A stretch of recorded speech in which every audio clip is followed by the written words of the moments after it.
इस वीडियो को लाइक कीजिए, अपने दोस्तों के साथ शेयर कीजिए और अगर अभी तक आपने हमारे चैनल को सब्सक्राइब नहीं किया तो इसे सब्सक्राइब कर लीजिए और साथ ही मौजूद बेल आइकन को दबा लीजिए ताकि आपको तमाम नई स्टोरीज मिलती रहे। जैसे उसने मेरी गुफ्तगू का वो अहम तरीन नुक्ता पहले से अपने दिमाग के किसी खाने में महफूज किया हुआ हो। वो मुझे अपने और गोपाल के राब्ते के बारे में फ़ोन पर बता चुका था। मैंने हीराबाद में सहरा के दफ्तर के करीब से सुल्तान शाह के अगवा और फिर उसकी मीरपुर खास मुंतकिली का वाक़या मिन्नो अंत सुना दिया। तुम ठीक कह रहे हो, मैं गोपाल से ये सब सुन चुका हूँ। सारी गड़बड़ इसी कैदी से शुरू हुई। उसे न पकड़ा जाता तो शायद मुराद भी अगवा न होता। मगर ये बताओ कि हैदराबाद में होने वाले इस किस्से के बारे में तुम्हें किसने बताया? अगवा करने वालों ने मुराद को इतनी देर तक बात करने की इजाज़त दी होगी, ना उसे ये सब बताने का होश होगा। बोलते बोलते वो दरमियान में चौंका था। मुझसे पहली गलती सरजद हो चुकी थी। इसे अपने एतमाद में लेने के चक्कर में मैंने इस वाक़े को कुछ ज़्यादा ही तफसील से दुहरा दिया था। मैंने जल्दी से कहा वो कैदी मीरपुर खास ही में है, उसे वहाँ मार लगाई गई थी। उसने खुद ही बताया कि वो बेकसूर था। उसे सहरा के दफ्तर के पास से गुजरने के जुर्म में बिलावजह पकड़ लिया गया था। कैदी और तावान की रकम किसको दोगे? उसने साहूकाराना अंदाज में मुझसे पूछा। मैंने उसके आगे दोनों हाथ जोड़ दिए। ये सब मौला दाद को मालूम होगा। मुझे हुक्म मिला था कि तुमको पैगाम पहुंचा दूं। मैं तो इतनी बड़ी रकम के बारे में सोच भी नहीं सकता। मीरपुर खास में क्या आफत आई हुई है? वहाँ कौन कौन मरा है? उसने फिर पूछा। वो कुरेद कर सवाल करता रहा। मैं संभल कर जवाब देता रहा। आखिर उसने मुतमईन होकर कहा, तुम यहीं लेट कर सो जाओ, सुबह बैंक खुलेगा तो रकम लेकर मीरपुर खास चलेंगे। खाने पीने की जरूरत हो तो मुलाजिम आएगा, उसको बता देना। वो उठ गया, मैं भी उठा। इस मरतबा उसकी नज़र मेरी जेब पर जम गई।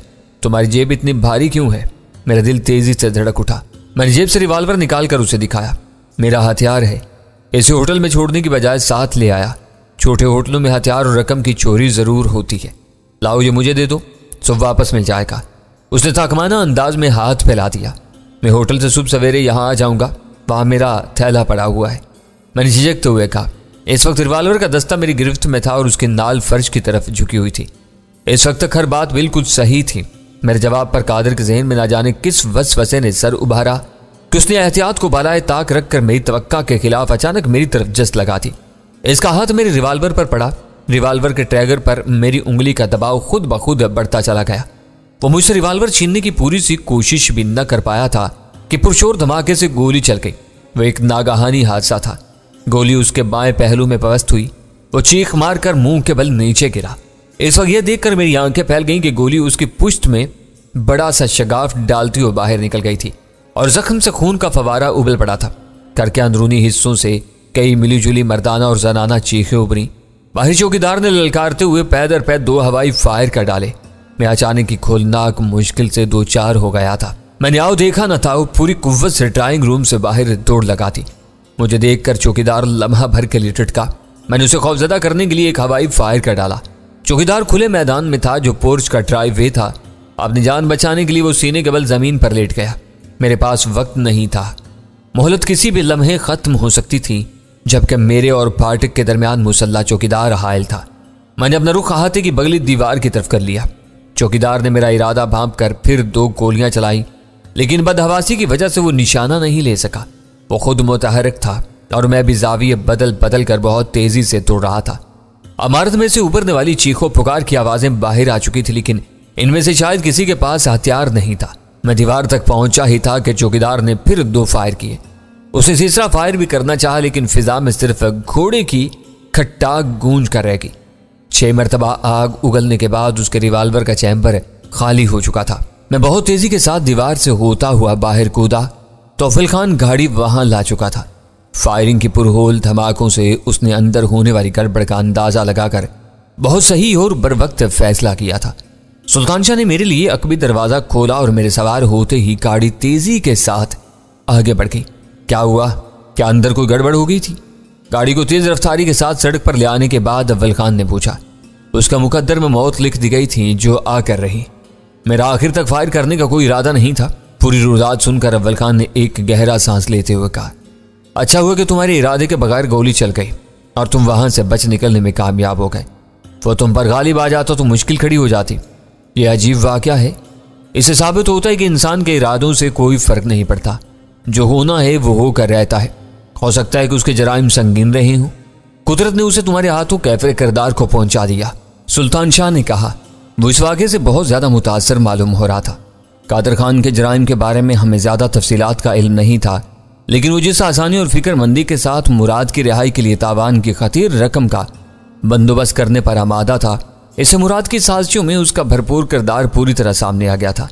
और मेरे ज़मीर पर कोई बोझ नहीं था कि मेरी गोली से कोई बेगुनाह मारा गया हो। हमारी वापसी पर वीरा और गजाला हैरान रह गई। इन्हें उम्मीद नहीं थी कि हम कादर खान से निमट कर इतनी जल्दी वापस लौट आएंगे। गजाला रात के खाने की तैयारी कर चुकी थी और वीरा अपनी शुगल से बज़ाहिर सैर हो चुकी थी। हमने डाइनिंग टेबल के गिर्द बैठकर इन दोनों को नए वाक़े से आगाह किया। एक मरतबा फिर तबसरों का मुख्तसर सा दौर चला और फिर हमने माइक्रो सेंटर से रवानगी की तैयारी कर ली। इस दौरान में इंटरकाम पर इतला मिली कि मुराद की लाश की मुंतकिली और खून आलूद तय खाने की सफाई के लिए अव्वल खान की नफरी माइक्रो सेंटर पहुंच चुकी थी।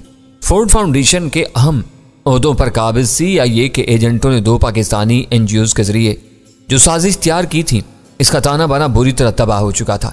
इस मंसूबे के बेशतर शुरका को इनके हिस्से की इबरतनाक सजाएं मिल चुकी थीं। बस एक किरदार आज़ाद था और मेरा जहन उसी में उलझा हुआ था। अव्वल खान हमें माइक्रो सेंटर से घर पहुंचाकर वापस जा चुका था। मैं अपनी ख्वाबगाह में आराम कर रहा था।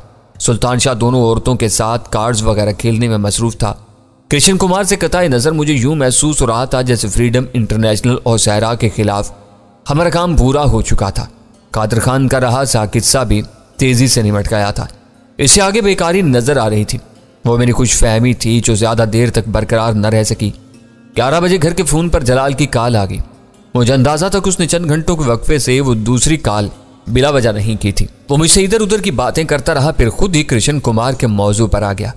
मुझे वो नाम सुनते ही झटका सा लगा था, मगर मैंने तुमसे कोई जिक्र नहीं किया।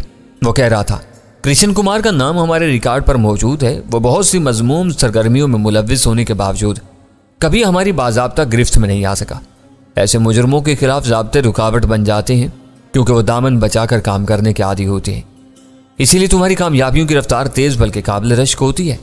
हंसी के साथ उसकी आवाज़ आई। तुम लोग ज़ाब्तों से आज़ाद रहकर अपनी स्वाबदीद के मुताबिक हर फैसला कर गुजरते हो। कृष्ण कुमार के बारे में तुम्हारा रिकॉर्ड क्या कहता है? मैंने पूछा। वो भारतीय फौज में कमांडो रह चुका है। वहां से उसकी खिदमात सीक्रेट सर्विस को दे दी गई। वो पिछले 5 सालों से थर और राजस्थान के इलाकों में देखा जाता रहा है। राजस्थान के बारे में तुमको कैसे इल्म हुआ? मैंने सरसरी अंदाज में पूछा। तवील, बेतरतीब और दुश्वार गुजार सरहद के चप्पे चप्पे की निगरानी इनके लिए मुमकिन है, ना हमारे लिए आसान है। तखरीबकार और स्मगलर सरहद के ऐसे हिस्सों को बेखौफी से इस्तेमाल करते हैं जिस तरह कृष्ण यहाँ आता जाता रहता है। हमारे आदमी भी जरूरत के तहत खामोशी से सरहद पार करते रहते हैं और उधर की खबरें जमा करके लौट आते हैं। वह भारतीय शहरी है, गैर कानूनी तौर पर यहाँ आता है और देख लिया जाता है, तो फिर वो अब तक आज़ाद क्यों है? वो एक जगह नहीं टिकता, छल्लावे की तरह अपने ठिकाने बदलता रहता है। अब यही देख लो कि मीरपुर खास में इसका घर मौजूद है, मगर वो शाजो नादर ही वहां देखा जाता है। कोशिश की जाए तो वो कहीं ना कहीं हाथ आ सकता है। मैंने रसानियत से कहा, यह मुमकिन है, लेकिन इस पर आज तक ज्यादा ध्यान नहीं दिया गया। दोनों फरीक अपनी अपनी मसलहतों की वजह से खामोश रहते हैं। हम इस पर हाथ डालेंगे, वो अपने किसी शहर में हमारे 1-2 आदमियों को पकड़ लेंगे। ये जासूसी और जवाबी जासूसी का ऐसा सिलसिला है जिसे मखसूस हदूद में नजरअंदाज करना दोनों के लिए नागुज़िर है। ओह, और वो इसी से फायदा उठा रहा है। नया छोर में उसकी सरगर्मियां इन मखसूस हदूद से बहुत ज्यादा मुतजावज होंगी। इसकी सरकोबी अब नागुज़ीर हो चुकी है। मैं भी यही कहना चाह रहा था। मुझे हैरत है कि बहुत से हुकाम नया छोर के कैंप से अभी तक बेखबर हैं। तुम्हारे जराए से यह खबर न मिली होती तो यह सिलसिला खामोशी से यूं ही चलता रहता। मुराद के यकहट चाहने से इनकी सरगर्मियों में जो खला पैदा हुआ है, इससे फायदा उठाकर हम इन पर कारी ज़रब लगा रहे हैं। फिर कृष्ण कुमार भी हाथ आ जाना चाहिए। मैंने तवक्का जाहिर की। वो बहुत चालाक और मक्कार है। ताज़ा तरीन खबर यह है कि वो ऊंट पर सवार होकर मोनाबाव की तरफ निकल चुका है, लेकिन अब नया छोर में वो लोग फटक भी नहीं सकेंगे। इस इलाके में मुसल्लह दस्तों की पेट्रोलिंग में इजाफा कर दिया गया है। इसे ये खबरें मिल जाएंगी और वो कुछ अरसे के लिए पाकिस्तान का रुख नहीं करेगा। इसे इसकी सरजमीन पर ही कुचला जाएगा। वो इधर हाथ पैर फैला सकता है तो हमारे आदमी भी वहां काम कर सकते हैं। बेखबरी की बात और होती है, मगर हम बेबस नहीं हैं। जलाल के आखिरी फिक्रे मेरे लिए दिली इत्मीनान का सबब बने। यह बड़ी बात थी कि अपनी नागुज़ीर मजबूरियों के बावजूद वो बेबसी के एहसास का शिकार नहीं हुआ था। इसका हौसला बुलंद था। मैंने कहा, तुम हमारे लिए दुआएं करते रहते हो, मैं तुम्हारे आदमियों की कामयाबी के लिए दुआ गो रहूंगा। उम्मीद है कि हमें जल्दी वहां से कोई खुशखबरी मिलेगी। शाम को तुमने जारहियत के जरिए दिफा की बात की थी, इस बारे में तुमने क्या सोचा है? मैं हंस दिया। दिल में ऐसे वलवला अंगेज ख्यालात अक्सर सर उबारते रहते हैं। अभी इस बारे में सोचने का मौका नहीं मिल सका। ऐसे बड़े फैसले बहुत सोच समझ कर और किसी खास मकसद के तहत किए जाते हैं। मुझे मालूम है कि तुम इस वक्त फोर्ड फाउंडेशन वालों के मसले में मैंने उसकी बात दरमियान से काट दी और उसे बताया कि बज़ाहिर पेचीदा महसूस होने वाला वो मसला बहुत सुरात और आसानी के साथ निमट गया था। मुराद ने अपने एक इशारे पर 7 आदमी मरवा दिए। इस मौजू पर बातों के दरमियान उसने कहा, कृष्ण कुमार इससे ज्यादा खतरनाक मुजरिम है। उसकी सारी सरगर्मियों का मरकज थर की सहराई आबादियों तक महदूद है। वो शहरों से दूर भागता है। सहरा में बसने वाले सादालूद लोग उसे सहरा का शेर और अपना मसीहा समझते हैं। मुराद को तुमने जेर किया, इसे हमारे आदमी ठिकाने लगाएंगे और इसका कायम किया शहर टूट जाएगा। जलाल अचानक ही दोबारा कृष्ण कुमार का जिक्र निकाल बैठा था। इसकी वो बातें कुछ बेरब्त थीं। मुझे शुबा हुआ कि कृष्ण कुमार के बारे में उसने अपने रिकॉर्ड में जो कुछ पढ़ा था, इसके बिना पर वो जलाल के जहन पर मुसल्लत होकर रह गया था। मैं नरमी से कहा, गीदड़ की मौत आती है तो वो शहर की तरफ भागता है। कृष्ण को यह माकूला याद है। अपनी खाल बचाने के लिए वो शहरों से दूर रहता है। दूर ही नहीं बल्कि बहुत दूर रहता है। मीरपुर खास से पता चला कि वो वहां बहुत कम आता है। ज्यादातर खोखरा पार में ही रहता है और अब तो वो सरहद ही पार कर चुका है। उसके घर से 2 लाशें मिलने के बाद मीरपुर खास में उसकी हवा खेजी हुई है। उसके वापस लौटने या मारे जाने से पहले उसको इलाके में यूं बेनकाब कर दिया जाएगा कि वो सबकी हमदर्दियां खो देगा। हर मुजरिम का यही अंजाम होता है, जल्द या बादेर वो बेनकाब होकर रहता है। वो मुझसे कुछ कहना चाह रहा था मगर कह नहीं पा रहा था। वो बातों की भूल भलियों में इधर उधर भटकता रहा और मैं हिफ्ज़े मरातब की वजह से इससे यह न कह सका कि वो जो कुछ चाहता है खुलकर कह डाले। आखिरकार उसकी वो गुफ्तगू यूं ही तिश्ना से रह गई और उसने फोन बंद कर दिया। इस बार उसने कृष्ण कुमार के किरदार की तस्वीर कशी कर सिवा कोई नई बात नहीं की थी। रात गए स्पेशल टास्क फोर्स का एक ड्राइवर हमारी गाड़ी पहुंचा गया। हैदराबाद में ज़ाब्ते की कार्रवाइयां मुकम्मल होने के बाद गाड़ी छोड़ दी गई थी। अव्वल खान ने किसी ताखीर के बगैर इसे कराची मंगवा लिया था। वो रात हमने अपनी छत के साए में गहरी नींद सोकर गुजारी। खास तौर पर मेरे जहन में कोई परेशानी या आइंदा की फिक्र सवार नहीं थी। सुबह मैं अपने मामूल के मुताबिक इन तीनों से पहले बेदार हो चुका था। गजाला बिस्तर के एक गोशे में मोम के किसी नाजुक और मासूम पैकर की तरह सुखड़ी सिमटी सो रही थी। मेरा जी चाहा कि उसे यूं ही अपनी बाहों में समेट लूं, मगर उसकी नींद खराब होने के ख्याल से मैंने अपने दिल पर जबर किया और सर झटक कर ख्वाबगाह से बाहर निकल गया। बाहर अखबारात आ चुके थे। मैंने दरवाजा खोलकर लिपटे हुए अखबारात उठा लिए। कादिर खान के कत्ल की खबर हर अखबार के पहले सफ़े पर मौजूद थी। हर अखबार का मजमून अलग था लेकिन खुलासा एक ही था कि मीरपुर खास से आने वाला इब्रार नामी शख्स कादिर खान को उसके ड्राइंग रूम में हलाक करके फरार हो गया। शायद कादिर खान ने मुझसे फ़ोन पर बात करने के बाद अपने अहले खाना को बता दिया था कि इब्रार नामी एक शख्स उससे मुलाकात के लिए पहुंचने वाला था। घर वालों ने वही बात पुलिस और अखबार वालों के सामने दोहरा दी थी। किसी को कुछ इल्म नहीं था कि इब्रार और कादिर की मुलाकात का पस मंजर क्या था और ड्राइंग रूम में वो किन हालात में मौत से दो चार हुआ था। वो एक मुअज़्ज़ज़ और बाहैसियत घराने का चश्मो चिराग था, इसलिए खबर को भरपूर अहमियत दी गई थी। टंडो बागो, जो कादिर खान का आबाई गांव था, थर के इलाके में बदीन से कुछ आगे वाक़े था। इस वक्त तक मुझे खुद इल्म नहीं था कि वो गांव कहाँ वाक़े था। अखबारात में कादिर खान के गांव का महल्ले वकूफ़ पढ़ने के बाद मुझे अंदाज़ा हुआ कि वो खुद भी थरी था और इसी वजह से मुराद से ज़्यादा करीब था, क्योंकि मुराद और कृष्ण कुमार की सारी सरगर्मियों का महवर और मरकज़ थर पारकर का वसी इलाका ही था। कादिर खान के कत्ल को जितनी अहमियत दी गई थी, मुराद ज़रीफ की खुदकुशी को उसी कदर नज़रअंदाज किया गया था। उसके बारे में किसी अखबार में एक सतर तक नहीं छपी थी। मैंने अंदाज़ा लगाया कि अव्वल खान ने किसी मसलहत के बिना पर इस खबर को सख्ती से दबा दिया था। फ्रीडम इंटरनेशनल वालों के खिलाफ कार्रवाई के चंद ही रोज बाद सहरा के सरबराह की खुदकुशी की खबर लोगों के ज़हनों में शकूक व शुबहात को जन्म दे सकती थी कि सरकारी इदारे खुलकर NGOs के खिलाफ मैदान में आ गए थे। बोब राफेल के जेर दाम आने तक अमरीकियों ने पाकिस्तान में NGOs की आज़ादियों को कुचलने और इनका किरदार मसख करने के बारे में एक सोचा समझा एहतजाजी सिलसिला शुरू किया था। इस राय आमा के किसी न किसी हिस्से का मुतासर होना फितरी अमर था। ऐसे लोगों के लिए अकरम इलाही, मकबूल चौधरी और मुराद ज़रीफ जैसे नाम निहाद समाजी और मुआशरती रहनुमाओं के अंजाम से बेखबर रहना बेहतर था। मीरपुर खास में हसन और गुल्लू के कत्ल और हैदराबाद में गोपाल चंद के बुरी तरह जख्मी होने की खबरें अखबारों के अंदरूनी सफहात में जगह पा सकी थी। मीरपुर खास पुलिस के मुवक्किफ के मुताबिक दोहरे कत्ल को नामालूम कातिलों के सर डाला गया था। मरने वालों के जिस्मों से खाली डार्ट्स निकाल ली गई थी, जिसकी वजह से पुलिस का काम मुश्किल हो गया था। बादियुन नजर में वो जहर खौरानी की वारदातें मालूम हुई थी, जिन पर तफ्तीश का दायरा फैलाकर इस मकान के मालिक की तलाश शुरू कर दी गई थी। गोपाल चंद जब गोलियों की बौछार से लहूलुहान हुआ तो गहरे नशे में था। उसके फरिश्तों को भी याद नहीं था कि उसकी पिंडलियां जख्मी होने से पहले वहां क्या होता रहा था।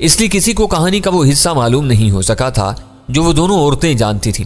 मैंने घर में आने वाले सब अखबार गौर से देख डाले, लेकिन कहीं ऐसी कोई खबर नजर नहीं आ सकी जो मेरे लिए परेशान कुन साबित होती। हद ये थी कि जॉन स्मिथ अंदर की कहानियों से बड़ी हद तक वाकिफ था और उसी ने मुराद जरीफ को माइक्रो सेंटर से दूर रहने की हिदायत की थी, मगर अमरीकियों ने बोब राफेल की गुलू खुलासी के बदले किए हुए वादे के ऐन मुताबिक फ्रीडम इंटरनेशनल उसहरा की मजलूमियत के हक में कोई प्रेस रिलीज जारी नहीं किया था। उन्हें याद था कि पाकिस्तान में रंगे हाथों पकड़े जाने वाले एक मनमाइश सफारतकार की रिहाई के लिए सुबह सवेरे वाशिंगटन में ऐवान सदर के फोन खड़काने पड़ गए थे और फिर अमरीकी सदर की यकीन दहानियों पर वो मामला रफा दफा हो सका था। वो लोग इन यकीन दहानियों से इनहिराफ करके NGOs के बारे में लबकुशाई करते तो दोबारा महाजराई की फिजा पैदा हो सकती थी, जिससे अमरीकियों के मफादात को नुकसान पहुंच सकता था। अमरीकी खामोश थे। भारतीय कमांडो खौफजदा होकर सरहद पार भाग चुका था। बेशतर बड़े मुजरमों का सफाया हो चुका था और रावी ऐश ही ऐश लिखता था। मैं अखबारात एक तरफ उछालकर सीधा अपने बाथरूम में घुस गया। मैं ठंडे पानी की तेज धारों में तवील गुस्ल लेकर बाथरूम से निकला तो घर में बेदारी की लहर दौड़ चुकी थी। गजाला का बिस्तर खाली था और ड्राइंग रूम से टेलीविजन की आवाजें आ रही थी। मैं कमीज का बटन लगाता हुआ ड्राइंग रूम की तरफ चल दिया। अखबार पढ़ने का शौक है तो कम अज कम सफात को यकजा तो रहने दिया करो। वीरा मुझे देखते ही मुंह बनाकर बोली। वो वहां बैठी बिखरे हुए सफात को समेटने की कोशिशों में मसरूफ थी। जिस छत के नीचे दो जवान जहां औरतें मौजूद हूं, वहां रहने वाले मर्दों को ऐसे काम जेब नहीं देते। मैंने चुटकी बजाकर शौकी से कहा, हर वक्त ईंड ईंड कर तुमने अपने वजन में खासा इजाफा कर लिया है।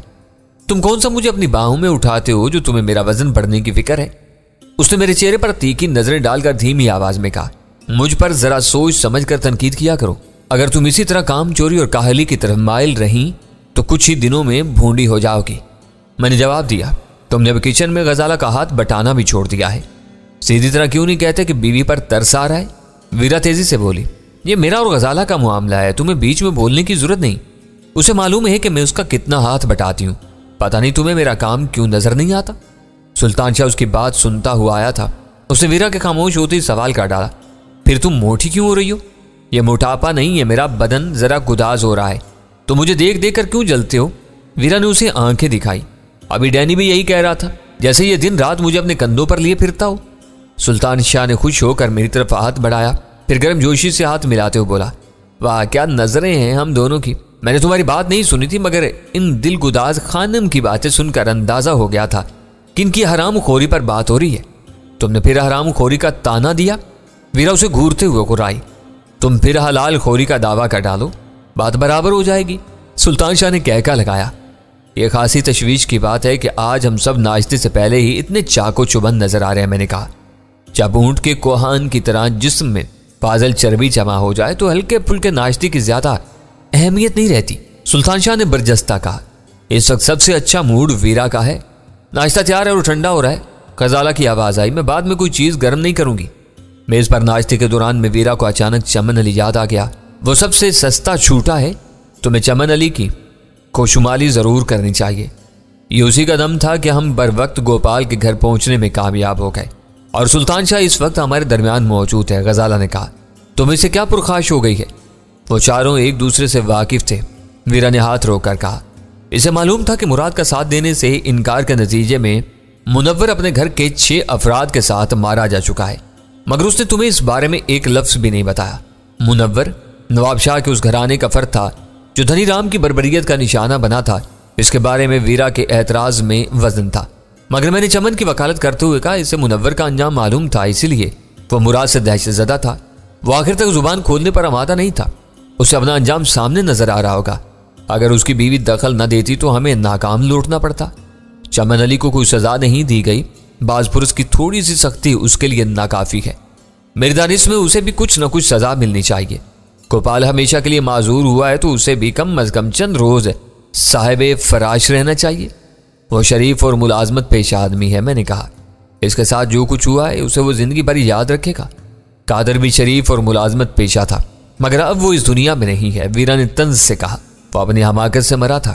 मेरा उसे मारने का कोई इरादा नहीं था। मैंने सफाई पेश की। ना चाहते हुए भी तुमने उसे मार दिया। वीरा ने कहा, यह गैबी इशारे हैं। तुम्हें समझ लेना चाहिए कि इनमें से कोई भी जिंदा रहने का हकदार नहीं है। तुम इसे लंगड़ा लूला करके जिंदा छोड़ दो, तब भी ये तुम्हारा एहसान होगा। मैं इनकार करता रहा, मगर वीरा अपने मुवक्कफ पर अड़ी रही। नाश्ता खत्म होने के बाद वो बहस जारी रही तो बादल नखास्ता मुझे हथियार डालने पड़े। मैं फोन करके देखता हूं कि वो किस हाल में है।